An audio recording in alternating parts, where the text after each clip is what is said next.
You might want to sit down for this. Oh wait, if you're Canadian, you probably are.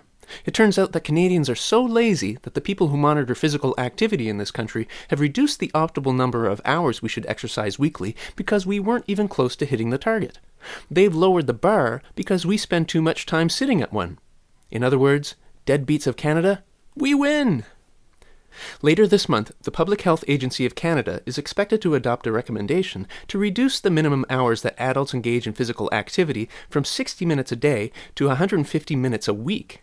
That's actually less than 22 minutes of activity a day. Hey, I can fill that quota just by tossing and turning at night, fretting about how much money the government is spending worrying about my body. Trust me, Government of Canada, I can relate. I lower my expectations daily. Just like I exercise daily. No, just kidding. Of course I don't. But lowered expectations, yes. That I can manage.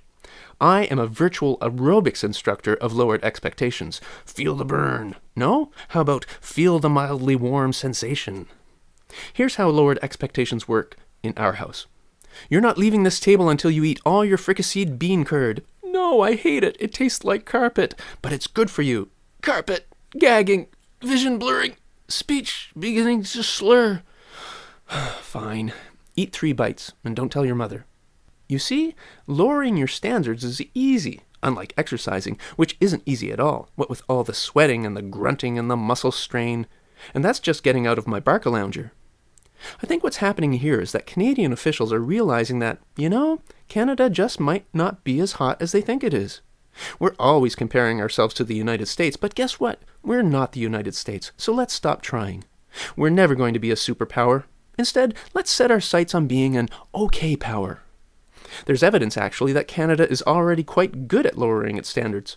A year ago, for example, the Harper government downgraded its greenhouse gas reduction target so that instead of reducing greenhouse gases by 74 megatons in 2012, they'll only be reduced by 10.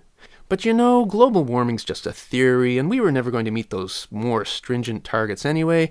And if you think, is it hot in here or is it just me?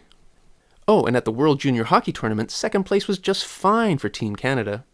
Compare that to the chest beating after we won all those golds at the Vancouver Winter Olympics. We didn't really pull that off. That was like a nerdy kid trying to impress the girls by wearing a leather jacket, but really it's just a nerdy kid in a leather jacket. Canada is that nerdy kid. So why don't we just give up trying to be a can-do country and start being a might-do country? Let's imagine a Canada with not-so-great expectations.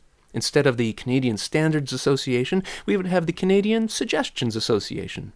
Forget the National Gun Registry. How about the National Gun Show of Hands? Instead of spending millions of dollars testing our public water supplies for minimal bacteria count, the guideline would be, if the water's not gray, drink away. We could pay government representatives exorbitant salaries and expense allowances just for showing up. Oh, wait, we already have a Senate.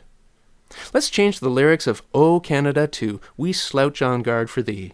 Let's throw out the beaver as our national symbol and adopt the sloth. Not native to this country? That's okay. Close enough. No?